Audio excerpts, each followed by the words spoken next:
Middlesex? No, in Westminster. Okay. Can't remember the uni now, but she did a year abroad, so she was in Madrid. I did a year abroad. But who's that? My daughter. Your daughter? Oh, you have a daughter as well? Yes. Okay. So Anya, have you kept up your Spanish? Well, I've learned Spanish since I was maybe 13, because I went to a bilingual school. So now I have not been practicing for a while, but I think it would come back easily. Yeah. I want to read, like, maybe get a Bible in Spanish or some sort of like books. Be nice to keep it up. Yeah, just Yeah, this is all good. It's not okay. Just pack some for our friend there. That's all for Josh. That's it. Oh, that's for Josh. Okay, so we are 1 hour behind. That's bad. No, 1 hour behind with 4 sessions planned. Yeah. But we're doing only 3 sessions. Okay. So we should be fine. Yeah.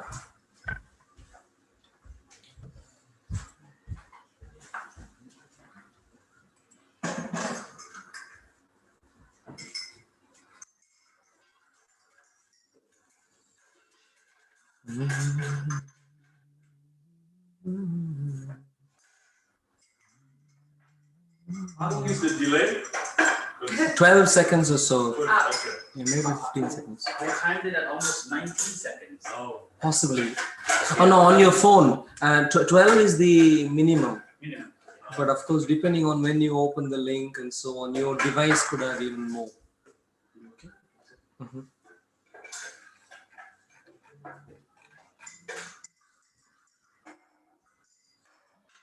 Diet, Suzanne?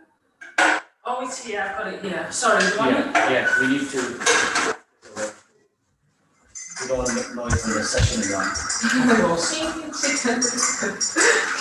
So, Brother Simon, you're saying Zoom meeting ID is still wrong. I really can't believe what's happening here. Why is this? Brother Simon is saying Zoom meeting ID is still wrong.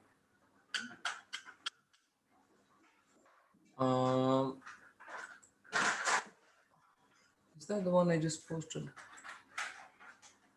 8914757. Oh no, this is session 8. Session 4.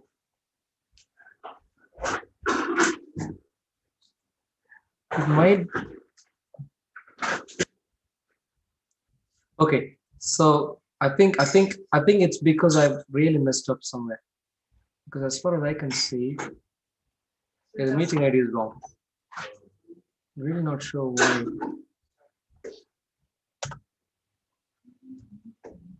So you just flexed one thing and then everything else followed it. Yeah, possibly it's just not sure what happened. You have a coaster?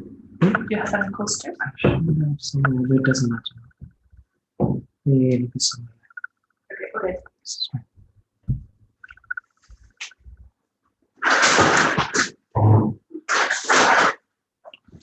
So 9844. Not sure what went wrong. So maybe I just used the details from last time. I don't know what went wrong. Likely reason would be the wrong ID. Yeah, no, it's wrong. It's all wrong. I don't know how. Because I did.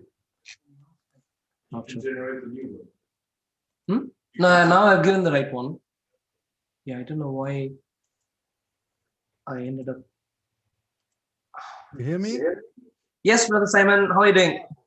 Thank you. Good to see you, or good to speak to you.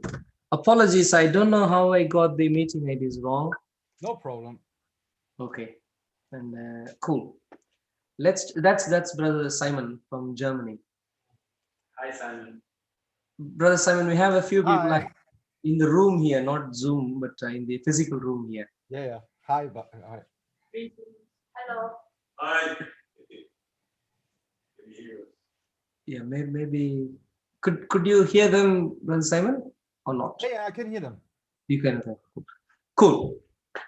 So let me quickly check how many have joined. Okay, the 5 people. Maybe we'll just keep 3-4 more minutes and then start. Yeah? Or just a couple of more minutes. Let's go. Couple more. Brother Raj, you haven't logged in, have you? No, I haven't. No, I don't want you to. No, No. I'm just wondering if there's a false impression there are more people, including you and so on. But if you're not, that's fine. So there are 6 people there. There are 4 here. That's good. Hello, love and light. Yes. So yes.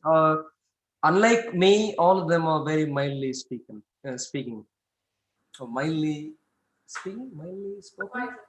No, I have. Okay, I don't know what the term is. If it's me, I'll be shouting like I'm shouting in Speaker's Corner.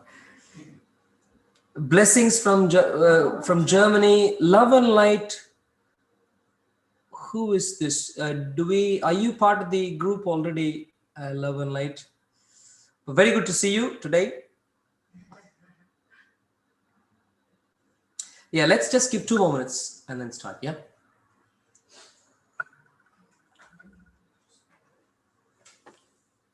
And I can have my tea. Yeah, can you have can it too. say. No slurping. Mhm. No slurping. That's established. I'm hiding from Eugene. Blame it on me. Eugene and Eugene too. Eugene too. Yeah. And my gene. And Eugene. My genes. Okay. Cool. Love and light. So of course, not sure if you're part of the training group already. If you're not, please shoot an email.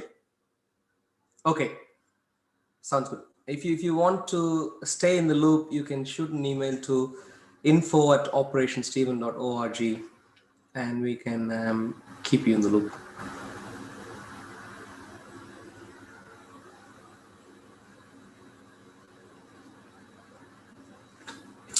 I need to actually speak to a couple more people who had subscribed or who had registered, who I hadn't followed up on.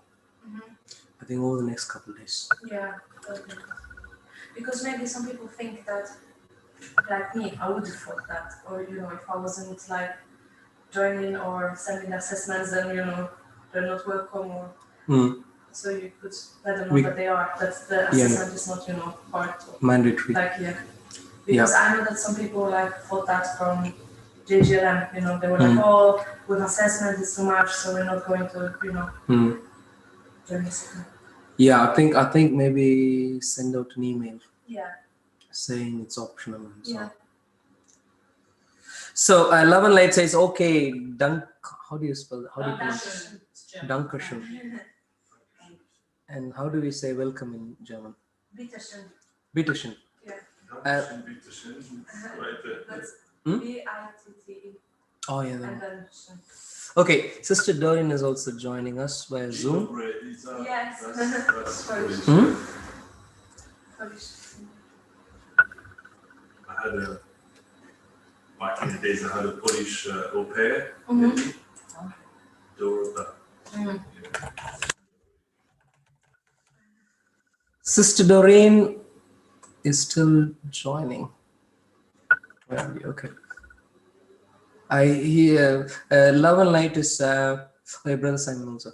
They're trying to make us all German. Okay. We need to They work. say greetings and then very good. Okay.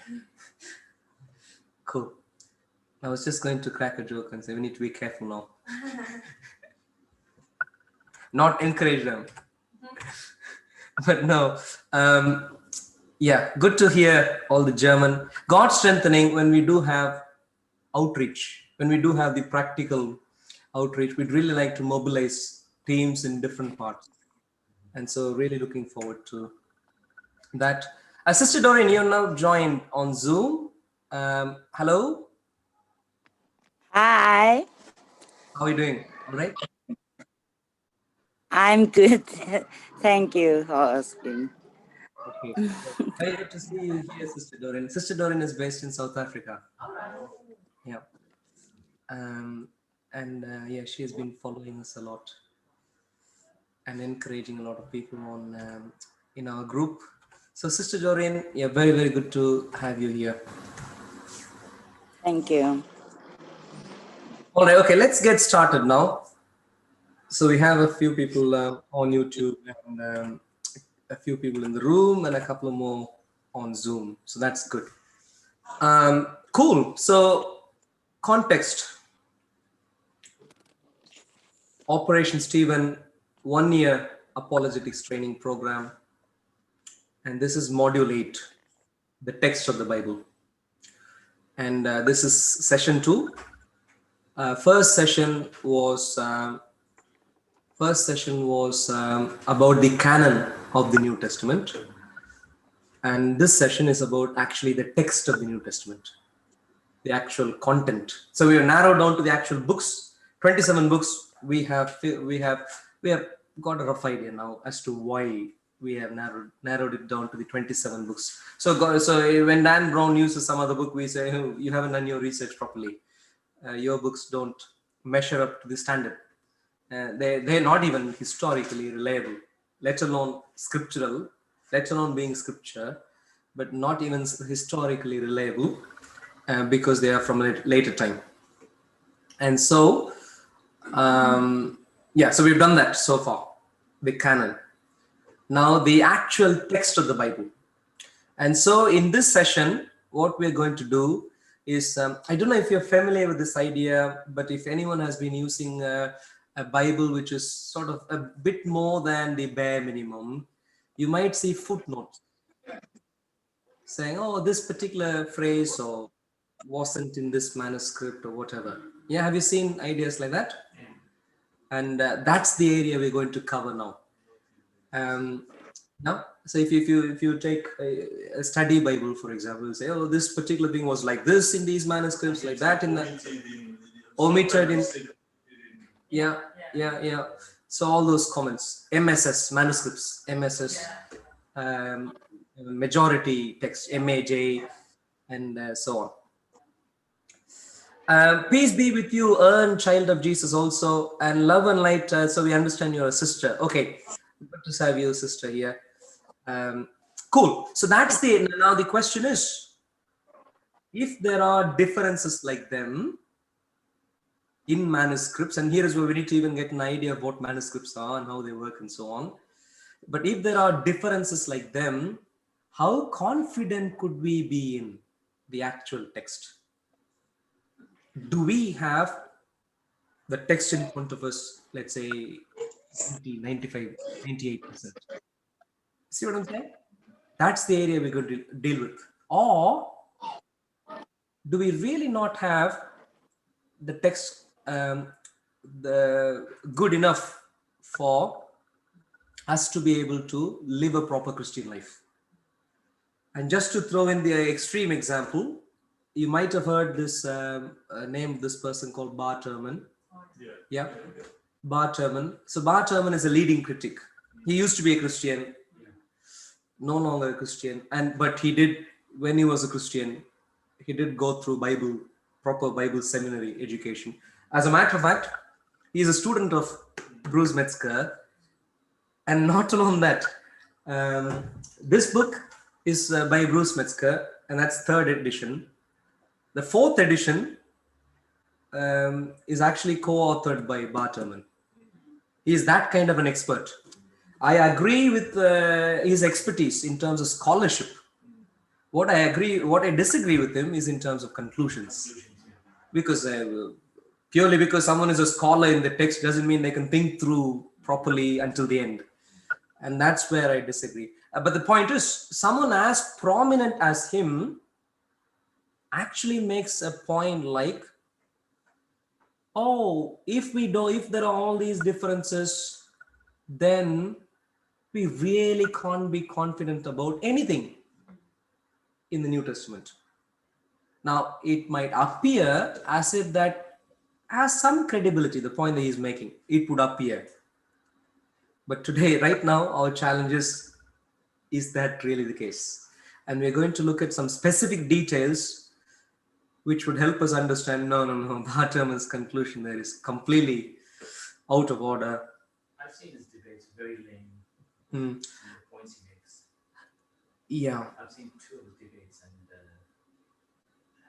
he just repeats the same things. It's a copy of a copy of a copy of a copy, and that can't be accurate. So Me personally, I approach this subject also with a very critical mindset. Because again, purely because we are Christian, of course, we might have become Christians in all sorts of different ways. Yeah, but purely because we have become Christian, and those ways could be good ways. Like, for example, you could have seen a dream or a vision from God, or the Lord could have spoken to you through His Spirit. Those are valid ways. But having said that, the other way of coming to God is through reading scriptures also. That's another way where people understand through history and so on. The thing is, given that's another good way, if we sort of are evaluating that way, which is what we're doing now, we're trying to evaluate and come to a scholarly, reasonably, I mean, of course, we're doing a primer course here, but this is opening up the arena for further research, for a more scholarly study in our lives. The point is, when doing this, we want to be critical. We don't want to just come to conclusions because that's where we began. So we really want to be critical. So from that viewpoint, I am with Bart Ehrman most of the time. Many of his points are scholarly accurate. It's only the logical conclusion where I'm thinking, you've lost your logic. But otherwise, he's really good. I mean, he knows plenty of scriptures, plenty of the New Testament, Gospels, plenty of it. It's only the last part. Again, this is where, of course, he needs the help of the Holy Spirit and so on to receive that level of, the final push through God's grace. And we hope he would through God's grace. Okay, now, what does Bart Ehrman say? Oh, there are changes, a copy of copies. We don't have the originals, and therefore we can't come to conclusions, and therefore bin this all. There's no use using any of these. Now, in one particular situation, that could be true. But what we're going to find out with the Bible is that particular situation is not applicable. And so that's the kind of area we're dealing with. We use the term manuscriptal variance. So what I'm going to do now is over the next hour or so, I'm going to do it in two parts. Yeah, the first part, I'm going to explain the context and say, what are these manuscripts? Why are there these problems? What are manuscriptal variants? Because essentially, well, we have read books. We read all sorts of different books, but we never had to consider these issues. Have you ever had to consider, if you want to read a book, what do?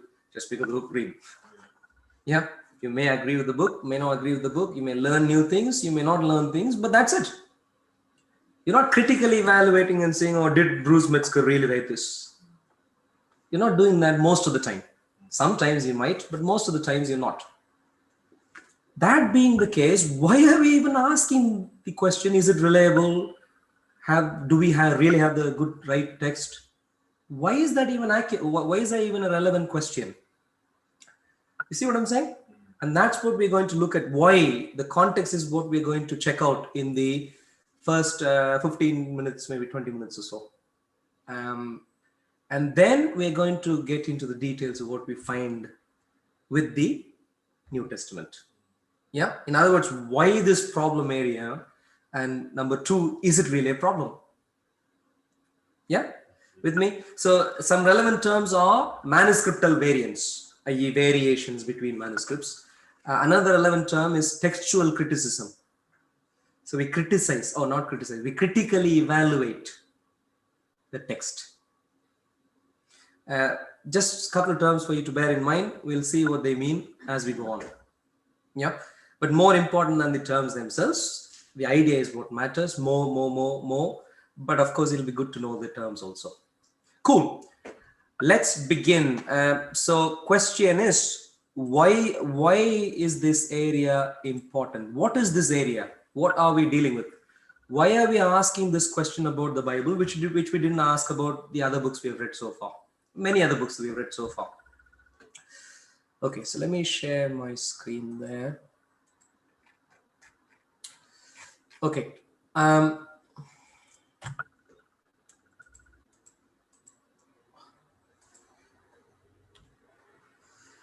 do we understand history? Well, narrowing it down, perhaps first century history. Yeah. Well, if you look at the picture there, so left side, left of this line here, which I'm marking there. Yeah. On the left, what do you see? You see a Roman soldier. You see a building, the temple in Jerusalem, and you see Jesus on the cross with someone on the cross. And so, yeah, essentially things happened in the first century. Well, all sorts of different things. There were people who were ruling, people who were soldiers, buildings which were built, people who lived, who were prominent, like Jesus Christ and so on. So things happened in history. Unlike today, though, when things happened in the first century and earlier, and even the next many centuries, when things happened and when someone wanted to write down details about them, they were handwritten. And that's the crucial thing. They were handwritten down on writing material, on technologies available at that time. What's the difference between this and that? Well, this could also be, the original writer could also have handwritten his manuscript. But the point is, before it went for print, it was digitized. It got into a computer or some sort of digital device. Yeah. And so once it got into the digital device, even if the author wanted 1 million copies, it was just a matter of 1, 2, 3, within seconds, millions coming out. Of course, machines aren't perfect. So when printing, there could be mistakes. But the point still is, we're not talking about human errors. It's just printer, it's automated, it's a machine, it doesn't care. It doesn't think it's tired. As long as it has ink and as long as there's electricity, whatever is needed for the printer to work, it'll just work. Yeah. But unlike that, the first century history, handwritten. And that's where copying comes. And this particular technology, the technologies used at that time, there were a few different terms. The first technology around the first century, going up to even 9th century, is what is called papyrus.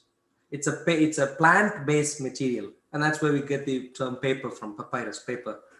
It's a plant-based material, did not have a long shelf life. It'll get destroyed sooner rather than later. And then in the 3rd or 4th century, a new technology came in. That's called parchment, which is animal skin based. Yeah, and then even that technology sort of improved, and sort of better material of the same skin but better prepared is called vellum. Better quality material is vellum and so on. So that's the kind of technology we're talking about before the printing press was introduced, mainly for especially Bible New Testament documents. Papyrus, the first 9 centuries, but beginning from the 4th century, you have an overlap. Parchments began being used, and then parchment, and then you have vellum. Yeah, better quality parchment. And then in terms, so you have a history like that. I'll show you a picture to just let you know that briefly. But the point is, it's manual copies. What happens? I don't know. Well, I think you should have handwritten many things, because these days people use computers. So I'm not sure. But back in when I wrote things, I would make. One of these skills that you develop is that you make few mistakes. That's a skill you develop. Not because you don't know the spelling of something. Even if you knew the spelling, when you write down, you could still make mistakes, because plenty of things could happen. I would even at times miss words. They'd be in my mind, but not on the paper, because maybe my mind goes fast and my hand goes a bit slower and so on. So all sorts of things could happen. And now, of course, people might not even know the spelling sometimes and so on. So there are all sorts of issues. And this is where variations creep in. Yeah. Scribal error. Would you say it's scribe also? It could be. Sometimes it could be a well-intentioned, genuine variation. They could say, oh, I'm correcting this, for example. In other words, is it a correction or is it an error? You see what I'm saying? A few different things could happen when handwritten things, handwritten documents are produced. That's the background. And that's why, unlike when we read this book, as for books like these in the modern times, as long as you have a rough idea, actually it's Bruce Metzger who contributed to this book mainly. As long as you have a rough idea, you can, I mean, you're not going to ask many questions after that. I mean, the publisher says it's Bruce Metzger. He gets money. Why should he say it's Bruce Metzger? And Bruce Metzger says it's me. No one else claims it's him. It's not him. That's it. End of story. But whereas when it comes to here, the questions we need to ask are, oh, did he make a mistake? When he makes a mistake, for example, if it says, Jesus said, come here. We can ask the question, well, did Jesus really say that? Or did he say, go there? And this guy, in his lousy writing, changed things. You see what I'm saying? Yeah. These questions could be asked. That's the context we are talking about. Okay, so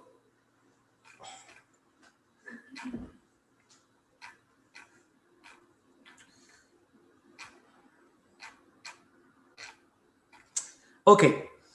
So, I mean, just to give a brief overview, just to sort of add a bit of meat to what we're talking about, Greek manuscripts.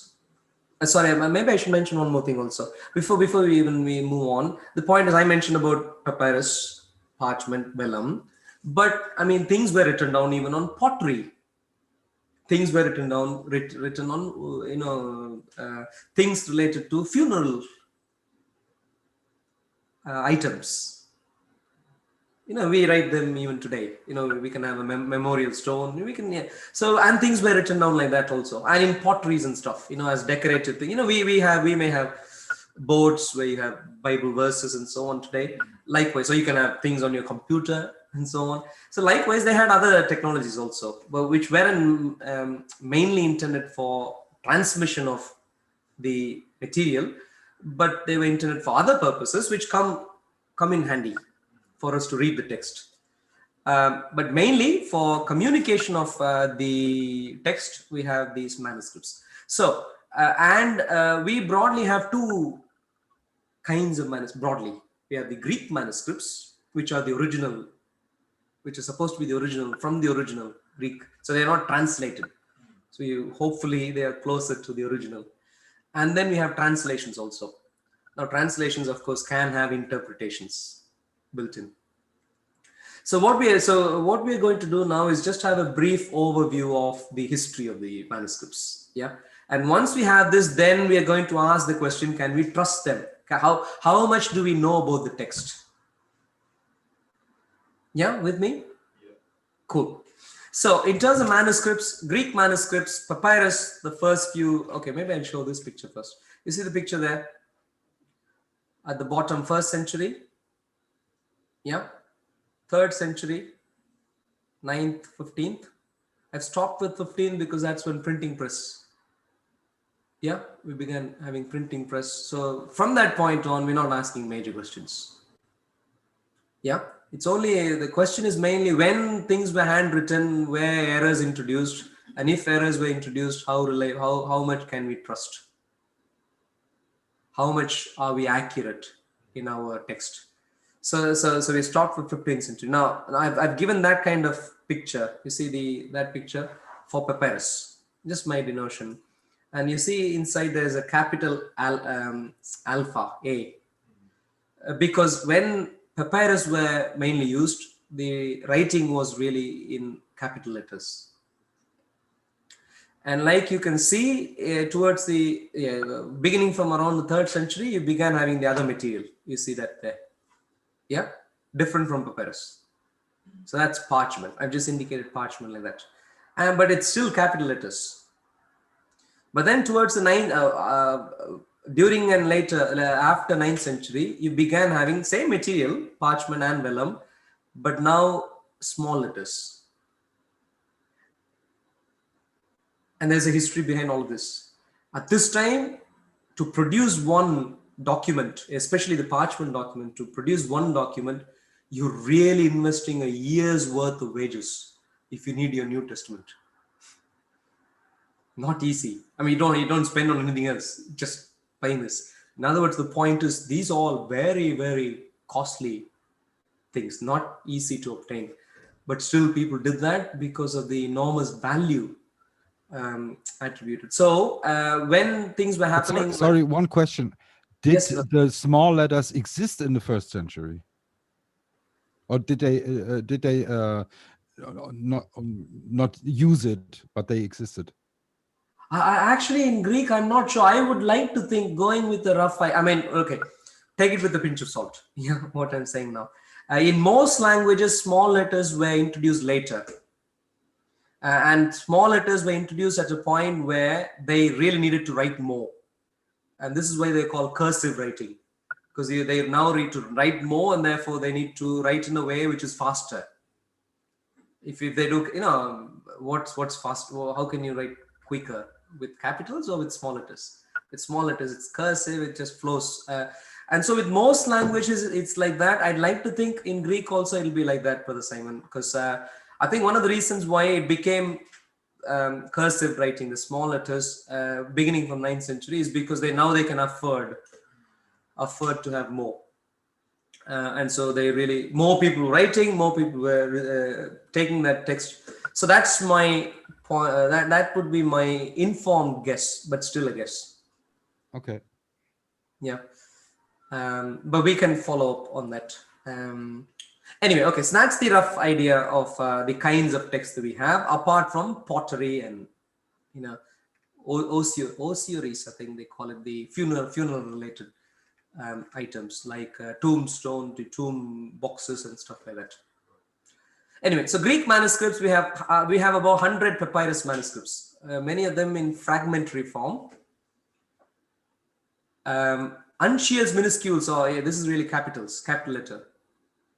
letter manuscript around some more than 300 cataloged. We have more, but cataloged are the ones which have been sort of assigned a name and so on. So with some preliminary analysis on them. Minuscules just under 3,000 cataloged. We have more, but these are cataloged. Like I said, most of the papyrus ones are fragmentary. Uncial's majuscules, still not as fragmentary as papyrus, but still not all of most of them. Only some of them are near complete. Minuscules, by the time we begin seeing minuscules, we're really talking about, of course, 9th century and later. From that time, we have reasonably comprehensive, manuscripts. We have translations in Latin. We have, I think, translations in, when I say translations, I'm not talking about New King James Version and so on. I'm talking about translations which could be used to study the text, i.e. before the 15th century, translations from that time. We have translations beginning from the 2nd century, in Latin, in Gothic, in Armenian, in Egyptian Coptic, and so on. Arabic, plenty of different languages, and the earliest of which is really beginning from the 2nd century. And we'll come to the significance of, the significance of how we use the translations in a bit. Yeah. Okay. So Greek manuscripts. Just to get a brief idea, let's just look at Gospels. I mean, of course, I'll circulate the material out. And so you can get some information in due course of time, but I just wanted to give you an impression now.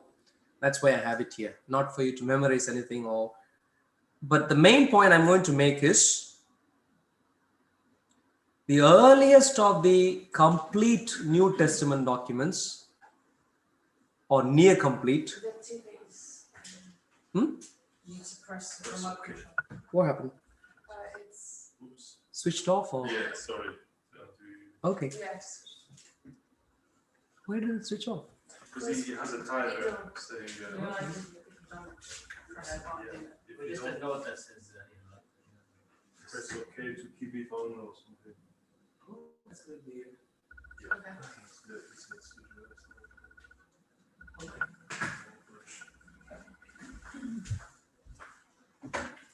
Okay, apologies. The screen here had switched off. Okay, so the very important point here is 4th century, 5th century, we have near complete New Testaments. Near complete. 4th century. Codex Sinaiticus, Codex Alexandrinus. You see can you read the names there on the screen? Yes. This is 4th century. So no one dare ask the question, oh, can we even roughly know what happened before the 10th century and so on? Because this would take us all the way back to the 4th century. We're still not talking about the textual criticism. We're still not talking about how we finalize the text. We're just saying in terms of manuscriptal evidence, we're going all the way back to the 4th century, but bear in mind, near complete or complete. Yeah? And so I have listed a few different manuscripts there. Sinaiticus, Alexandrinus, Vaticanus, Ephraimi, Bibliothèque, the Frenchman, yes, I better not pronounce that. He may come and slap me. Bibliothèque Nationale de France, Codex Bezae, Codex Bergianus, Codex Washingtonensis. It's there in Washington, and that's why they have named it that way. Dublinensis in Dublin, and the Uncial 0171 in Laurentian Library, Florence.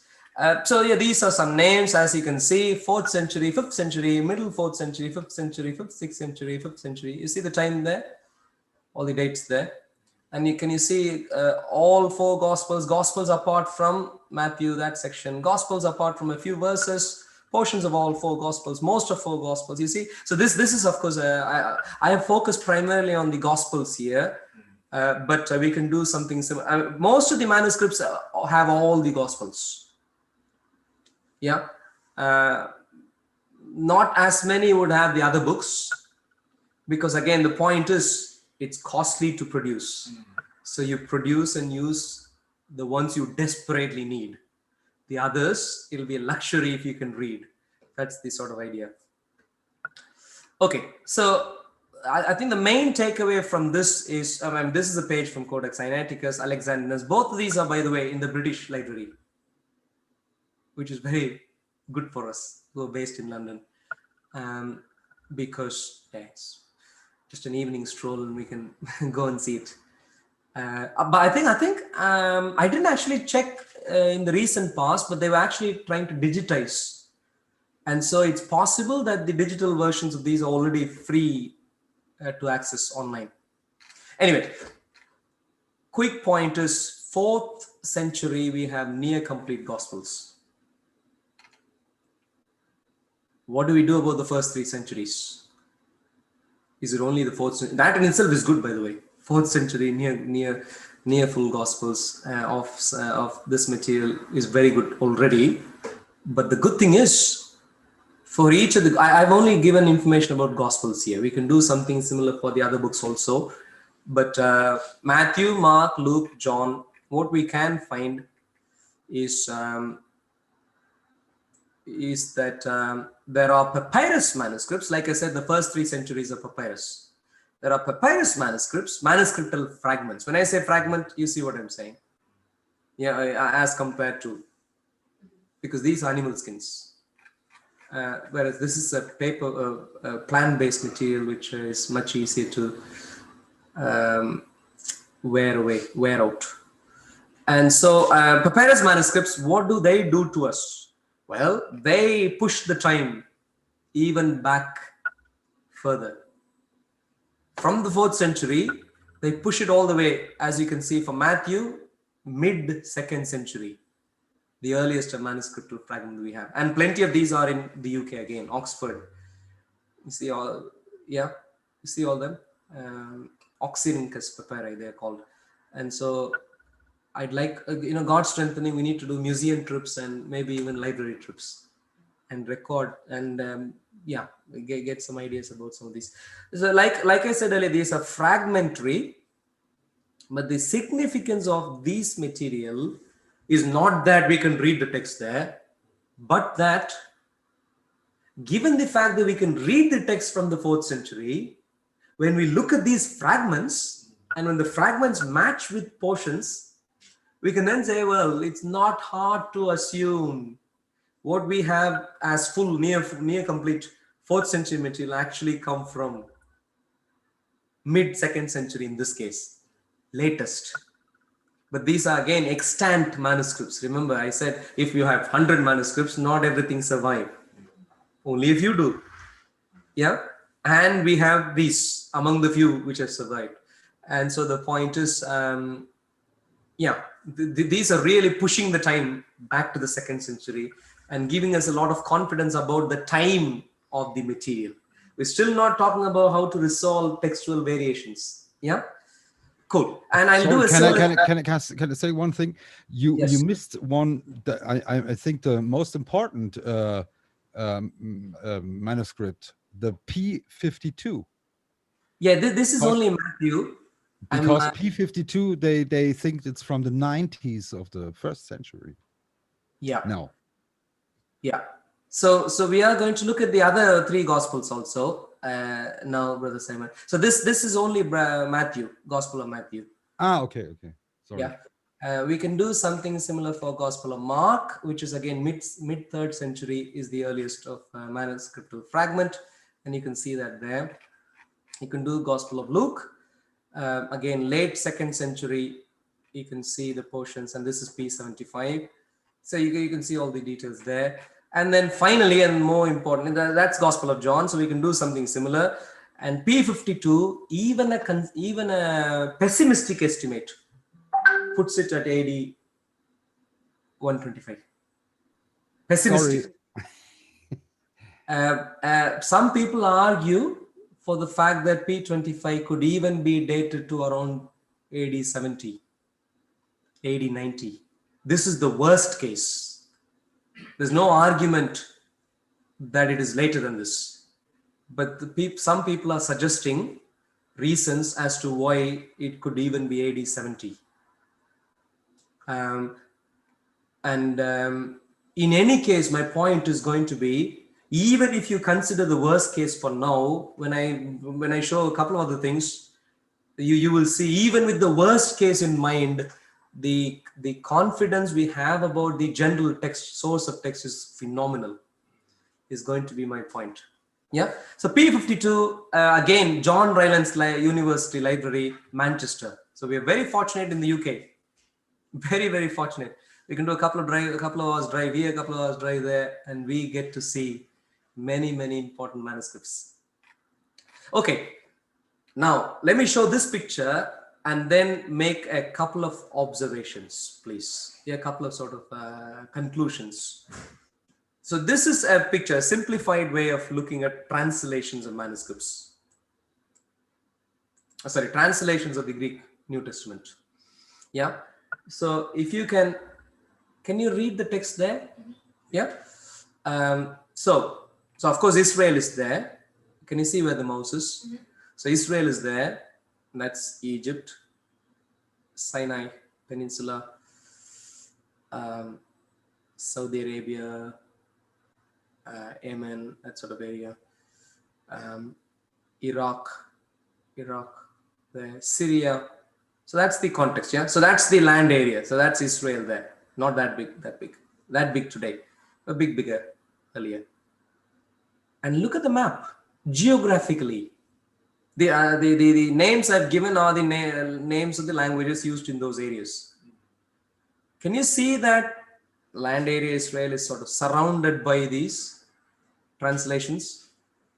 Syriac in Syria, Georgian in Georgia, Persian in Iran, Sogdian there, Ethiopic in Ethiopia there, Nubian in again Sudan, Ethiopia sort of area, Coptic, Egypt, Latin, Italy of course, Gothic, Old Slavonic, Anglo-Saxon, Can you see that starting from here, it has gone there, gone there, gone there, gone everywhere? Yeah, in all sorts of directions. And if you, I don't know, maybe I don't have the numbers here. In Latin alone, we have several thousand manuscripts, the translation of Latin Vulgate.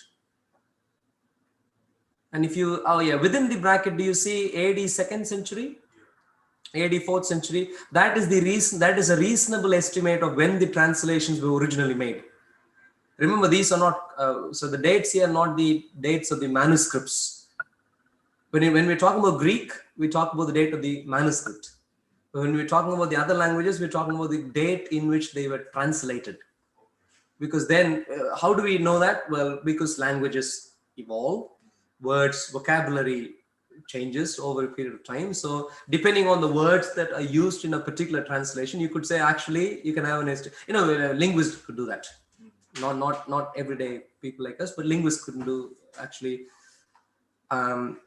This is the date for the different translations. The point is, beginning AD 2nd century, which is the 2nd century is what, 100 to 199 sort of time, yeah. Beginning 2nd century, you have translations going around, say 2nd century, 4th century, 4th century, 3rd century, 4th century, 4th century, 9th century, 7th. You see what I'm saying? So in other words, the point is, we have Greek manuscripts, like I said, even if you consider the latest worst case scenario, P52, 125 AD, worst case, early 2nd century. The point is, beginning 2nd century, you're beginning to have translations.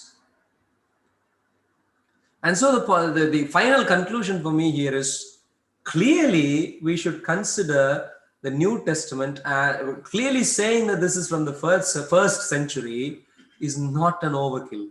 You see what I'm saying?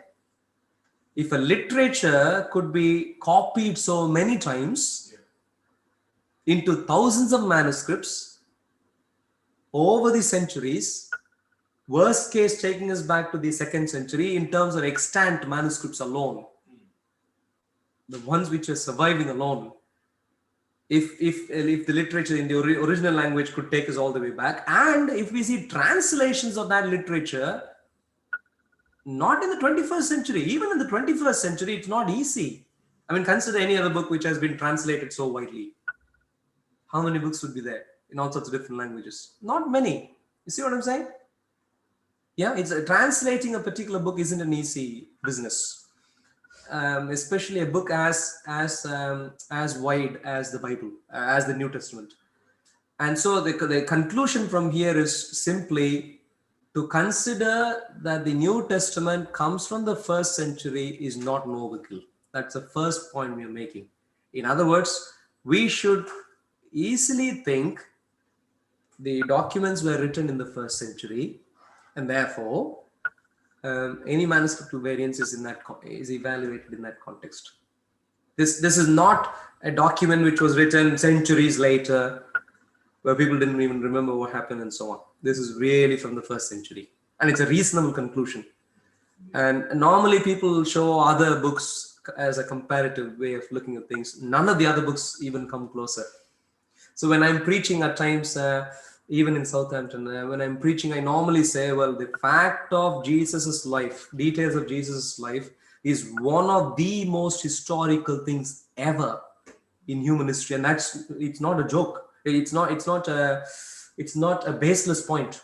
It's a very, very solid historical point. You don't get too many things like that. Just go outside. So yeah, okay. So say one thing. Can I say one thing?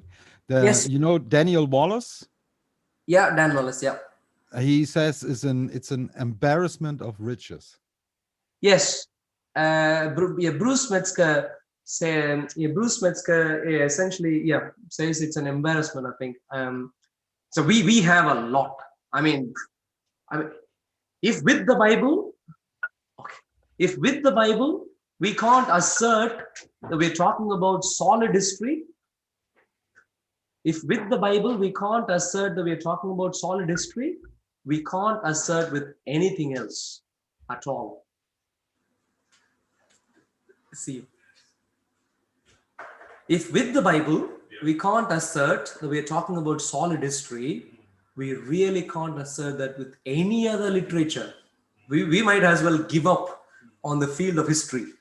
If people say Bible is in the New Testament isn't solid enough, then well, we might as well give up. Just forget about learning, forget about exploring, sort of stuff. That's how much we have so far. So far we've covered that, but let's now move on.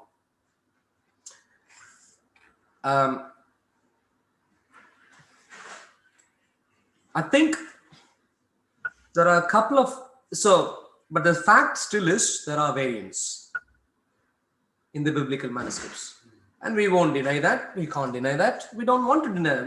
We don't want to live in a bubble, in an imaginary bubble. And for example, so I've given some. So I'll be sending out these the information here, of course, and I've given some links there, and hopefully they open a new window. Okay, so for example, there are some links I've provided there which should help you get to know about a few variants, manuscript variants. For example, in Matthew. Okay, Matthew. What's a better example?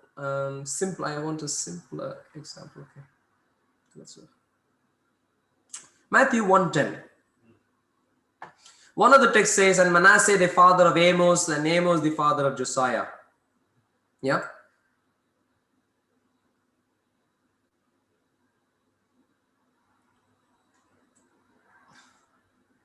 There's another text, and Manasseh the father of Ammon, not Amos, Ammon, and Ammon the father of Josiah.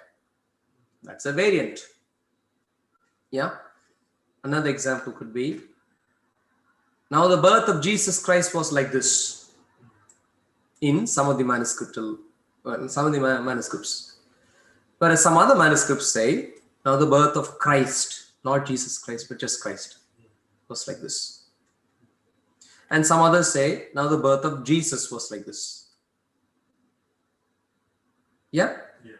So we have these kinds of variations. So I've given those links, so you can go through. So Wikipedia, I think I've checked that is reasonably accurate in that also. In terms of at least giving the list, notable manuscriptal variants, you can go through the list. And I see Matthew 1:3. Of course, it gives that in Greek here. Zare, David de O Basilios. But this one says David de, also David the king. So these are variants that we find. Yeah. Yesu, Christo. This is what we read now. So one of the manuscripts says Yesu, another says Christo, another says Christo Yesu, another says Yesu Christo. Yeah. So we have many of these variations. But I've also given this link, which actually gives the list of major textual variants in the New Testament. And essentially, if we go there, what we would find is only a few really, really matter. When I say matter, I think, essentially there are variations. Yeah. And I gave you some examples of variations already, where different manuscripts have different text. Yeah. Now what they say is, they say most of the text, the variations do not really matter at all, because they have rearranged word order, difference in spellings, color, COLOR, COLOUR, police, Jacob, James, both historically we understand to be the same name, but spelling variations, variations in the way words are represented, variations in word order. In English we can say, come here please. We can also say, please come here. I think you can even try saying, here come please, if you wanted to. Poetically speaking, they'll try all sorts of different things. Well, when I say all sorts, I don't mean all sorts, but there are limits that they would try and push and so on. More so with Greek. Greek is much more versatile. So you can actually order Greek words in in much more different ways than in English, and yet have no problem with the meaning of the word. Because essentially the verb and the noun, the object and the subject and so on, the verb would let you know whether it corresponds to the noun or subject or object. The words would, so you can put the adjectives and so on. So you can essentially, even if regardless of how flexible they are in terms of arrangement, you can actually put them properly and read properly. Yeah. Cool. So word order differences, or most of these differences are negligent. Only some of them matter to even some degree. And the major variants are given here. For example, Matthew 5:44. The majority text or textus receptus says, "But I say to you, love your enemies, bless those who curse you, do good to those who hate you, and pray for those who spitefully use you and persecute you." Whereas the critical text, which is what's called, it's essentially an edited text. So it studies various manuscripts and then says, oh, maybe this is how things were to begin with.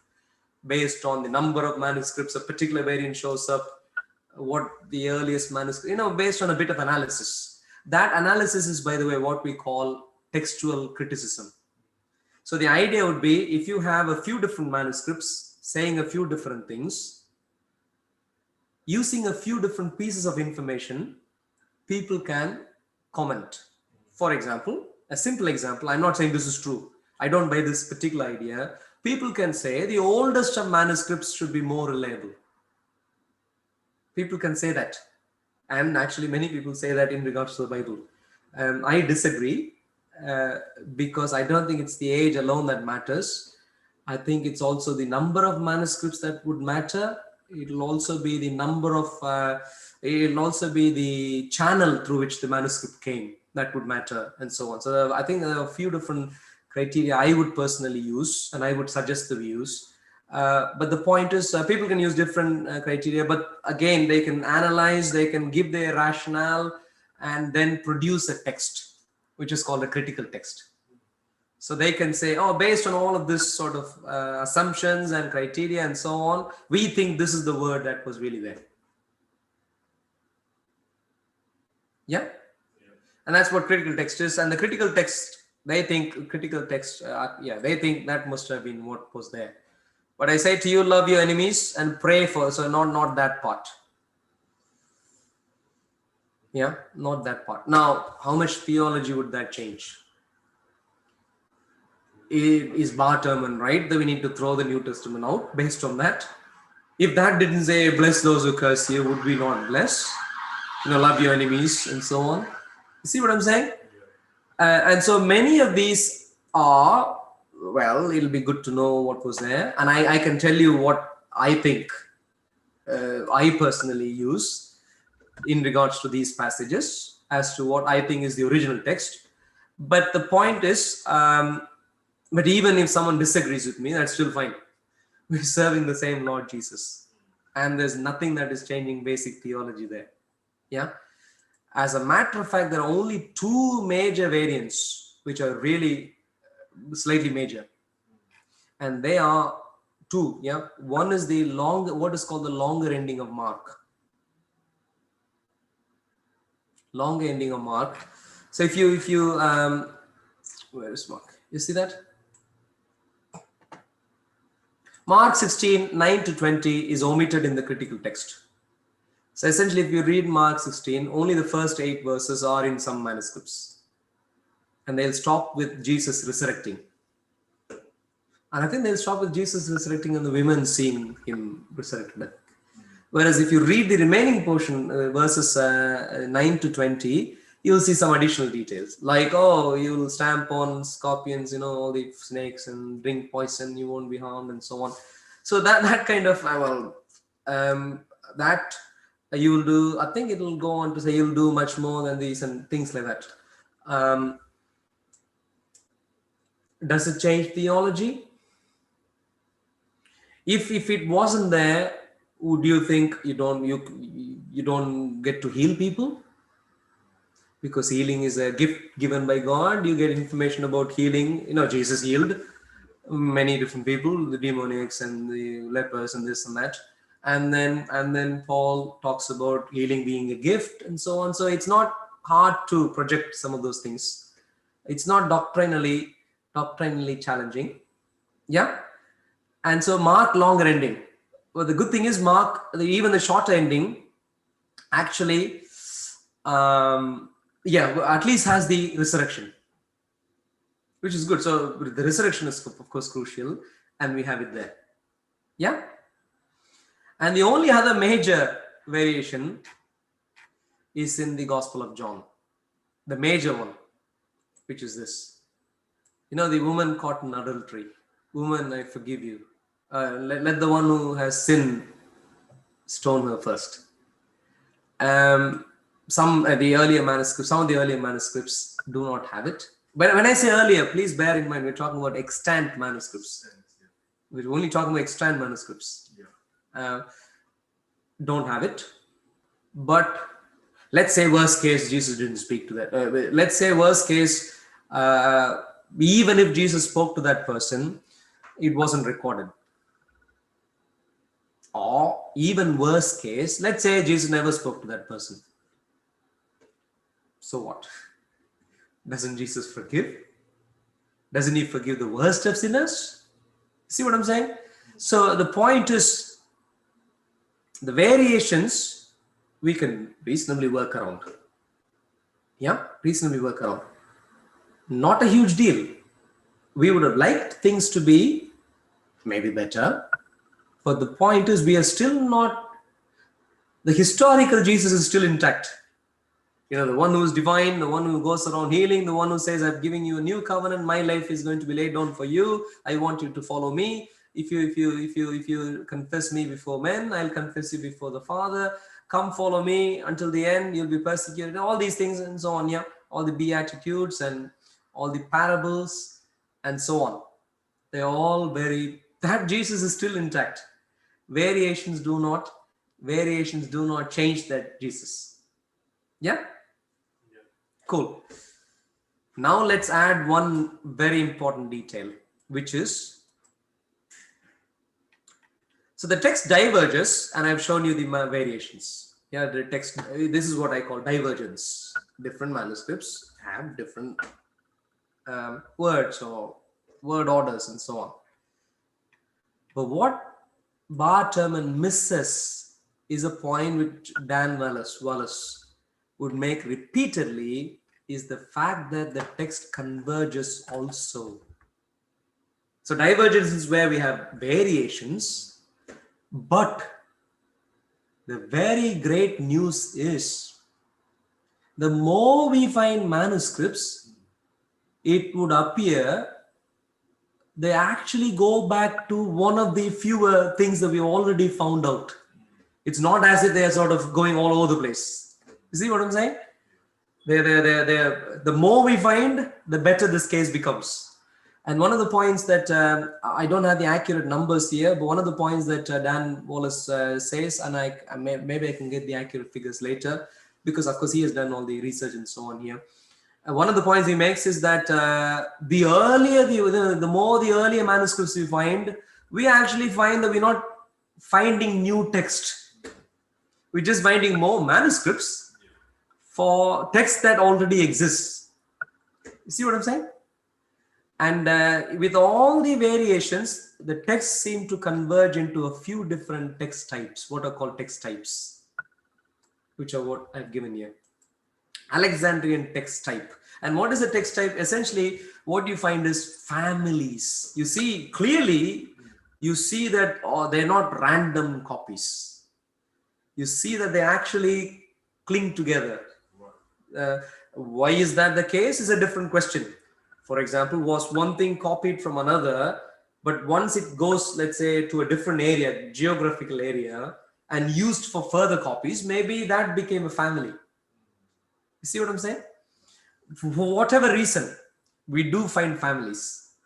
And the good thing with this is where we're beginning to see convergence. So you find a new manuscript tomorrow, and there are plenty of manuscripts which people are still analyzing. We're not finding many more new text types. We're not finding any more new text types. They're all in mathematics we use the term pigeonhole, that they all fit into one of these quite nicely. And that is the important point which Bart Ehrman isn't considering properly. In other words, when he says, oh, there are variations and therefore give up, what we say is, no, there are variations, but they all seem to converge. In other words, we have very, very good reason that if you sort of go through these six or seven text types, you pretty much have Jesus. You pretty much have the accurate text there. Well, Jesus you have everywhere. The same Jesus you have everywhere. The same doctrine you have everywhere. Yeah? But the only question now is the accurate text. 100%. 98% accurate text. And that you have when you read through these. So, did Jesus, did that verse say,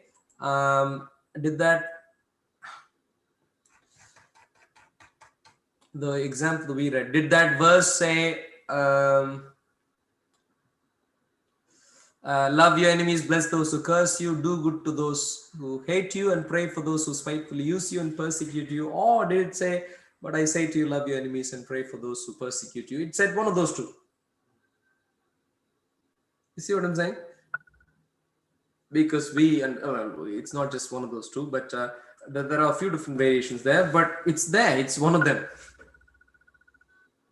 Yeah. In other words, we're not sort of searching in the dark, not having a clue what's happening.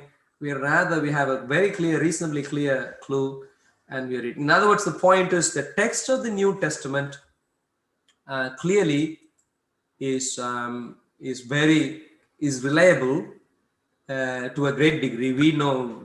Okay, I'm going to show one more slide here. How do we approach the Bible? How do we approach the New Testament? I know in Islam, let's say they recite the Quran. It's like a magic chant. They memorize and recite, and they're so proud about doing that. Is that what we do with the Bible? Of course, we'd like children to learn a few verses here and there. We might even commit things to memory, but that's not the primary purpose of the text. What we would like to do is to meditate on it, try and understand it, and take it to our hearts. That's what we like to do. It's not the memorizing and reciting that matters. In other words, what we're talking about is, we're not talking about, give me the exact word here or there. Or as much as the exact word would be very useful to have, as long as we have the few different variants, and as long as we know the text is converging, we can really come to reasonable conclusions about them. And this is where the footnotes in study Bibles are useful. Yeah? If you're not confident, well, check the footnote out. Okay, if it says it's this, then fine. Well, maybe you don't bet your life based on that. See what I'm saying?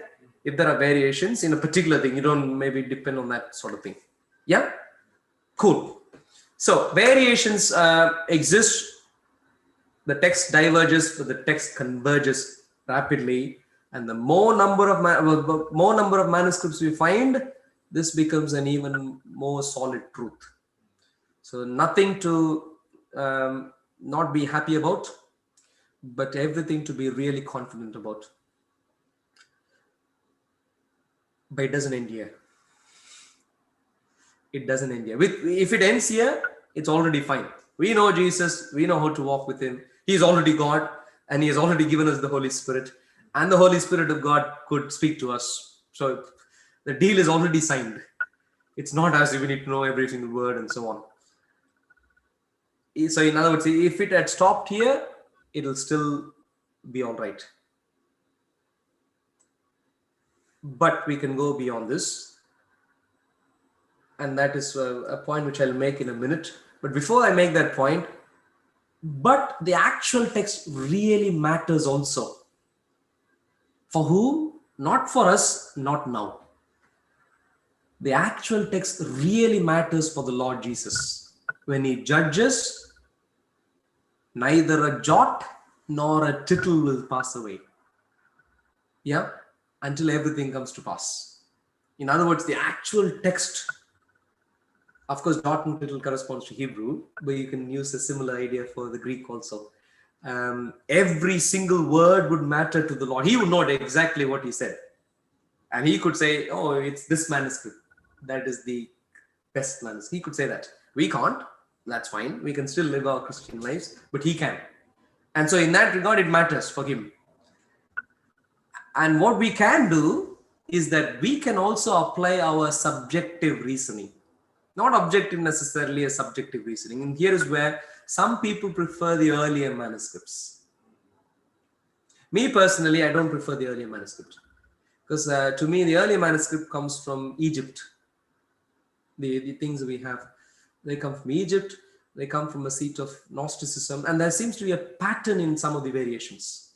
It's almost as if they are accommodating some. So because they see a pattern, some people are saying that the later manuscript has stuff added.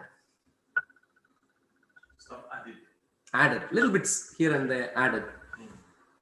But I am thinking, I see this as a manuscript which has stuff removed. See what I'm saying? Who can say what is right? Well, no one can. The Lord Jesus can later on. But now we can argue until the cows come home. I personally prefer what is called the, so in the textual family here, you have the Alexandrian text type, Egyptian text type. So Alexandria is in Egypt, in a particular city in Egypt. Egyptian text type is generally more broadly Egyptian.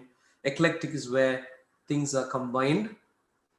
Western text type comes from the West, Byzantine from the East, from Byzantine Empire, Caesarean. And we have a special text called received text, which was used in the translation for New King James Version. And received text, I think, the Byzantine text type is what is called also majority type text. And the reason why it's called majority text is because majority of the manuscripts actually has this text. But they are later. The earliest of the majority text manuscripts comes from later. That's the only disadvantage it has. But for me, in my mind, I'm thinking, well, a particular manuscript was used to copy 100 times. And then those 100 were used to copy 1,000 times or whatever. And so now we have several thousand of these, which would help us trace back, even though the previous manuscripts are unavailable. The fact that there are thousands actually make up for that. You see what I'm saying? Whereas in the case of the fewer manuscripts with fewer evidence, like the Alexandrian text type, which has very few manuscripts attesting to that, it's only a few manuscripts, which is early, but still a few. And so I'm thinking, well, if someone made a mistake there, well, it's hard to find that. And it comes from Alexandria, which is a good place, but not necessarily a good place for enterprising endeavors. Alexandria had a massive library, all sorts of different things happening there. Alexandria, you could see Alexandria as one of the modern, let's say London or that sort of cities of that time. But still, we're not talking about the religious, the devoted crowd. These are the devotees of Jesus. They are Christians. I don't know beyond that. But the thing is, I'd like to get back to the majority text, which again comes through devotees, handed down devotees and so on. So that would be my personal preference, Byzantine text, which again shows up in Textus Receptus, the Textus Receptus text that we have, which is used in New King James Version, King James Version primarily, King James Version. So, normally they say King James is the only one that you trust and so on. I don't know if you know arguments made about King James only. I'm not a King James only person, but I can, because many times they say that even without knowing what they're saying. But my point would be, I see the underlying manuscript being personally, to me, better, purely because it corresponds to the majority text. Yeah? And I see King James and New King James Version translations better on top of the text, because this is all Greek text. But on top of that, you have translation also because of word-to-word translation. But if someone else wants to use something else, I don't mind much. Yeah. So that's the text of the New Testament. So yeah, we went through this. Yeah, that's the text of the New Testament. That's what we have. New Testament is, do we know roughly what we have in the text? Well, it's not just roughly, we know a lot about the text that we have, and we are reasonably satisfied. And if you need, you have the different variations also recorded and made available for us to explore if we wanted to, and use for our benefit. And the text converges, and because the text converges, I think to say that the text can't be used to do any analysis as official documentation and as documents, as manuscriptal copies which actually correspond to the original writings, I think would be a massively incorrect statement. To say, well, give up, we're hopeless, give up. To me, well, we're hopeless, give up only if text didn't converge. No. Only if text didn't converge, you can even attempt that. Even then, it might be a wrong point. But given that the text also converges, it's even more wrong. To say that we can't trust in this anymore, to me, is a very wacky logical point. Yeah, okay. With that, let's open up the floor for questions, comments.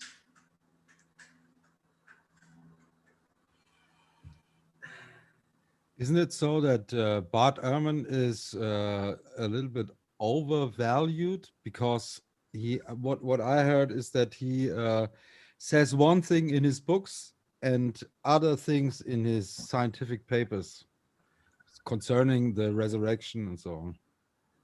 And what did you say? So I think he's doing it for selling books, you know, the controversy. Mm-hmm. He knows that he's not right, but he does it to sell books. Yeah, it will be hard to find out what goes through his mind. It might be true, might not be true. I mean, even Christians do that. Even Christians do that, just to sell books and so on. So I'm really not sure, brother. What I can say is that many times actually Christians misunderstand his particular argument. His particular argument, unless we deal with that head on, will look foolish. His particular argument is simple. There are variations. These are copies of copies of copies. And if there are variations, well, where do we draw the line? If there are variations today, then maybe the first manuscript had completely different ideas, is what he is saying. And therefore he is saying, give up. In other words, he's looking at the divergence alone, and he's saying, if we find 5,000 more, we'll have even more variations, and so on, and therefore give up. But what he is completely ignoring in his analysis is the convergence. That's what I would say. In other words, I think, yeah, I have heard, I can't remember where, but somewhere I have heard comments made about Bart Ehrman's comments. And when I hear Christians' comments, particular ones I've heard, I thought the Christian was misrepresenting what he was saying. So, yeah, in other words, genuinely speaking, I can see a possibility where he genuinely thinks what he is thinking is right. I see that possibility. And therefore, I would give him the benefit of doubt there. So, people can genuinely struggle. And that's where I see him. I don't see any reason. I don't really want to predict what goes through his mind, because even good intentioned Christians could also have those temptations. Oh, maybe I can sell more books and so on. No, but yeah, I think what Simon says, because I've seen some videos of Bart Ehrman, and the way he put the point across, it's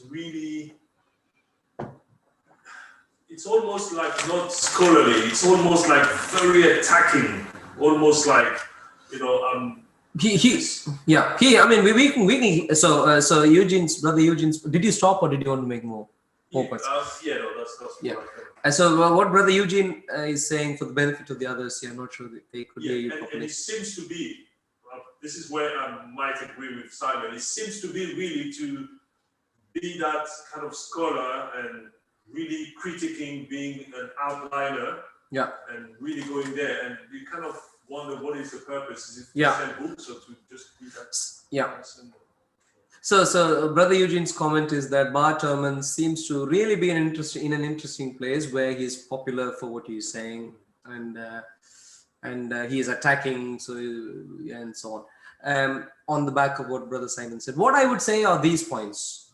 Number one, he's certainly in a very popular place because non-Christians could like him. And Christians could also like him because Christians many times would use Bart Ehrman's comments and say, oh, even Bart Ehrman says this. Even Bart Ehrman agrees with us. And non-Christians could say, oh, Bart Ehrman rejects you. He was a Christian before he went through theological seminary and he rejects you. And so he's in a very interesting, popular place. And more so because he seems like he's not a violent guy or anything. And therefore he likes the company of Christians. And Christians like to debate him and so on. So he seems to enjoy that also. But I refuse to get his 4th edition. I saw his 4th edition. The 4th edition included him. And I thought, no, I don't want you. I'll go with the 3rd edition. Bruce Metzger is good enough for me. Not good enough. Bruce Metzger is a stalwart. Of course, Bart Ehrman is just a student. So that's the first point. He is certainly in a very interesting place. And I can see that he's making good use of where he is. So he might even think, oh, I'm selling popularly and I'm making money, whatever. I mean, if he has those temptations, I wouldn't be surprised. Because given where he is, those temptations could be natural. And so that I can see as a possibility. I'm not denying that. But having said that, what I'm also going to say is the fact that the arguments that he advances are very, very well constructed, I would say. If you ignore some of the details available to us, especially the convergence, if you ignore that detail, his argument would be very persuasive. Yeah. And and sometimes I can't remember the exact detail here, but vaguely I remember sometimes in the past where he makes an argument and a Christian doesn't understand his argument, and that in other words, I think that happens a few times also. But to me, his arguments are persuasive. Particular argument is variations. There are variations. If there are variations, and if we only have copies of copies, then well, how do we know exactly what was there? And therefore, give up. So I agree with maybe the first couple of things. Of course, we have only copy of copies and we have variations. But then I disagree with the second half where he's not taking into account the convergence. So if you don't take that into account, it's a logically valid point.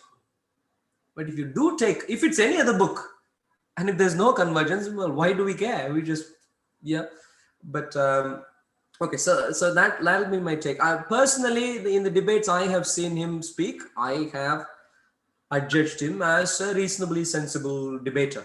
Of course, we disagree with him, but in my view, he's not making things up. In my view, his conclusions are commensurate with his reasoning. That much I can say. Now, finally, I wanted to say one more thing and I have forgotten. Wanted to say one more thing. And of course he goes on an attack, not an attack. He's not a violent man, but he wants to persuade, certainly. And that I don't see as a problem, because if he is genuinely convinced, bearing in mind again, he was a Christian. So if he is genuinely convinced, Christian following Christ is not the way to go, and if in his mind he thinks I need to save people and maybe let them enjoy their lives, then I can see where he's coming from. In other words, I don't see a contradiction there. Now, in other words, my only problem with him is the conclusion. And there I would say, well, even Christians don't think through many things properly many times, and people can come up with wrong conclusion. And so if that is what's happening with him, God help him, God bless him, and we would continue reasoning with him. And God willing, one fine day, he'd be with us again, perhaps. Any other questions? Sorry, I didn't check YouTube at all. Apologies. Okay, let's see. So let me go from the last comment backward. Miss Piggy TV, good to see you. Love and Light says, I know some Christians here in Germany who even doubt the scripture. Some say at the Council of Nicaea it has been changed, and some even doubt that Paul has anything to do with God. All of them wrong. Like we said, the first session, we have, I think, a good reason to think the 27 books that we have in the New Testament are the 27 books which the original Christians intended to use as the official documentation. We can also reasonably confidently say the text that we have is reasonably reliable. God of the Bible, God of the New Testament, Jesus Christ, doesn't change with the variations we have, textual manuscriptal variants we have. And so if anyone says the Bible can't be trusted and it should be doubted, then I think they haven't explored this area properly.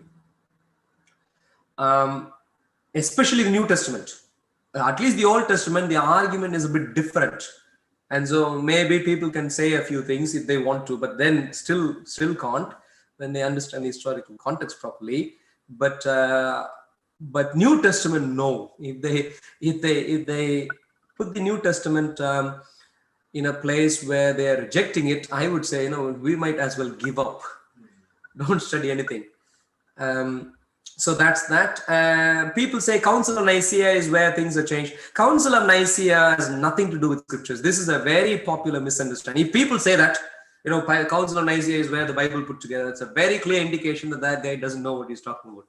You can immediately catch him and say, what happened in Council of Nicaea? Nothing related to, the only thing that remotely corresponded to the text of the Bible that happened in the Council of Nicaea is that Athanasius, who also produced the one canon, was there. He attended that meeting. I've heard that argument that he was canonized at the Council of Nicaea, which is wrong, which is completely wrong. Yeah. Yes, Sister Love and Light, we could, God strengthening, if you do have people in mind from Germany who might want to debate on these areas, please do suggest some names. Even if you don't know personally, if you know some names, please do let us know, and we'd be willing to take them on. Because again, in proper scrutiny, that idea would not stand. Council of Nicaea had nothing to do with this. Council of Nicaea, the main thing Council of Nicaea even dealt with was the substance of Jesus Christ. Not even deity of Jesus. Sometimes people misunderstand that also. Only substance of the person of Jesus. People understood he is God.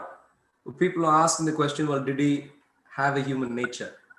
What was his nature? That was the only question being addressed at Council of Nicaea. Yes, Sister Love and Light, please do ask and let us know. We are God strengthening, planning to arrange for various debates.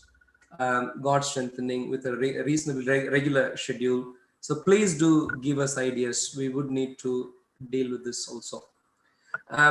Cool. Paul, again, the other allegation popularly made that Paul introduced something new, not from Jesus, not from God, again is baseless.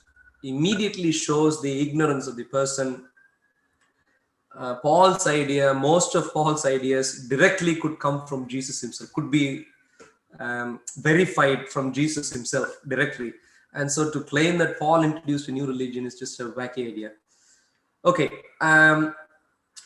Sister Love and Light says, thank you for all the effort. Yes, our duty and pleasure, Sister Lemonlight. Okay. Okay.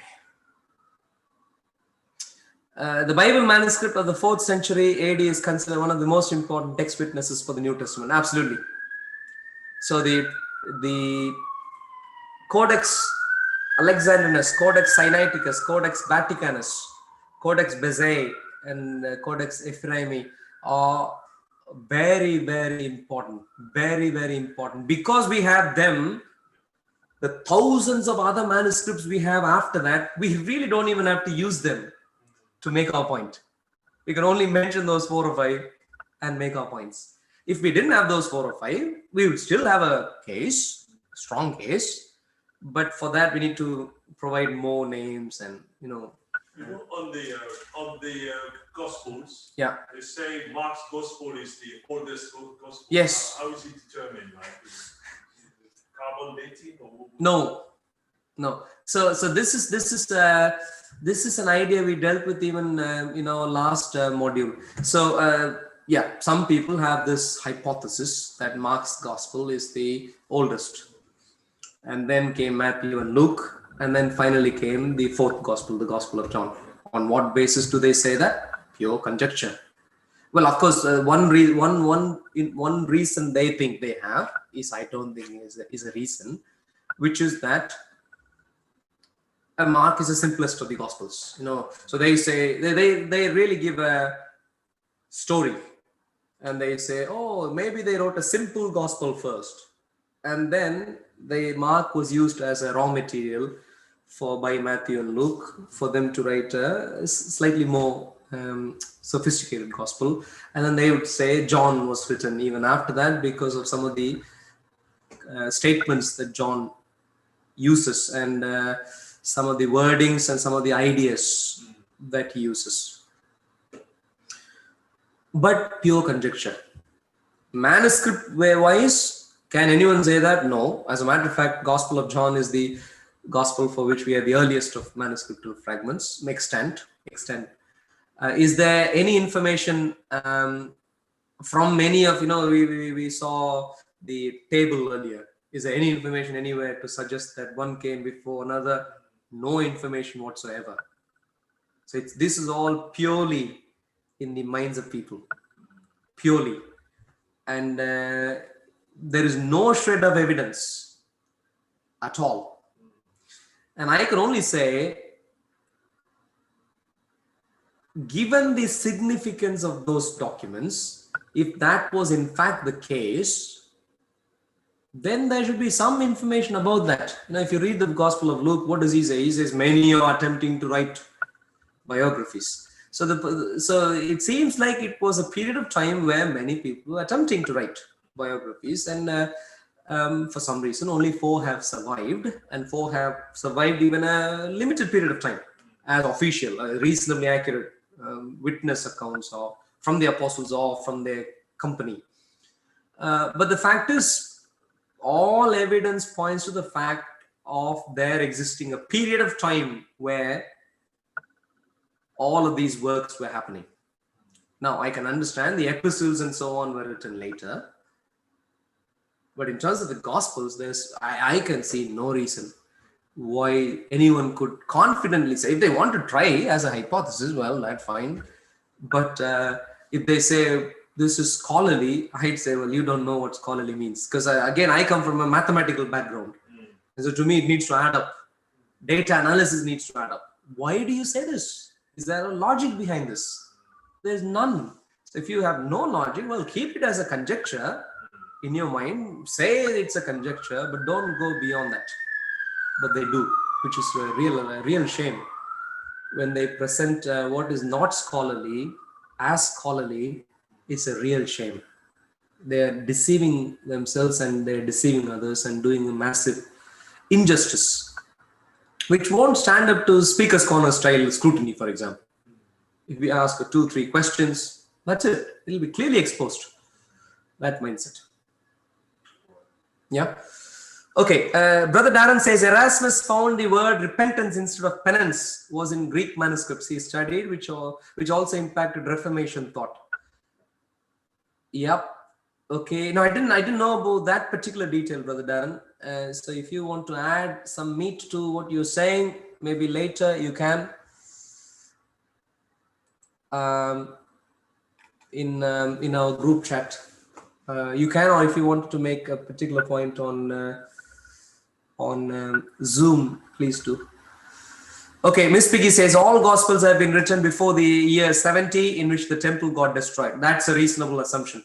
When I say assumption, reasonable judgment. AD 70, I don't know if you know, most of the writings, if not all, people normally excuse maybe the book of Revelation. But apart from that, most, if not all, writings are dated, all of the New Testament writings are dated to prior to 70 AD, not because of some rocket science or anything, but because of a simple point that in AD 70, Jerusalem was destroyed, the temple was destroyed, and the Lord had prophesied that. Not one stone will. He had prophesied. But no one seemed to have recorded that, saying, oh, what the Lord had prophesied has happened. So it's a reasonable comment. So if people are so, I mean, there is a high chance that if that happens, someone even at least alludes to that. And because that didn't happen, people have a reasonable judgment that most, if not all, maybe Revelation is the only excuse. One with excuse, but most, if not all, comes from before AD 70. And that I can see as a reason. Yeah, this is how we critically analyze. You don't critically analyze by saying, oh, Mark is smaller and therefore, or John has these interesting content and therefore. That's not good way of, and that's not reason.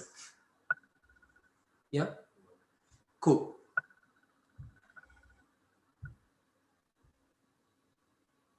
Yes, Paul died before the destruction of the temple. Yes. Yeah. Cool. Any other question or comment at all? No? Cool. Okay. Any other question or comment on the live chat?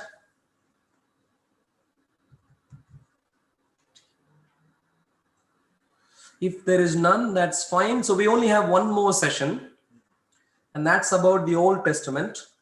And should we begin in 15 minutes or? Yeah. So if it's 4. Okay. So shall we begin it a bit, maybe 20 minutes, 25 minutes? Yeah. So,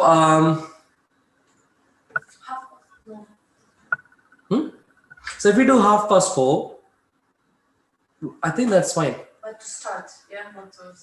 Yeah. Okay. So, so now the time is going to be 4 p.m. London time, British summer time, and we said we are doing only one more session, not 2 more.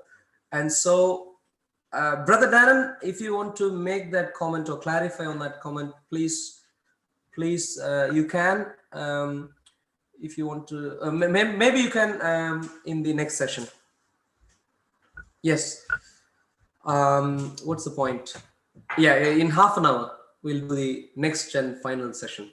Thank you and see you all. God's blessings. Please use the links for session 3. And I think I've got the meeting ID and password wrong. And let me post the right ones. Right one for session 3 and we'll catch up. Okay, God's blessings. Bye-bye. Hello, Lord Jesus. Good to see you.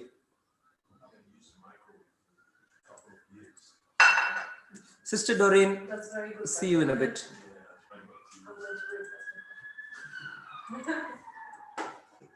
Where did my Zoom go? Oh, my Zoom is hiding somewhere. Okay.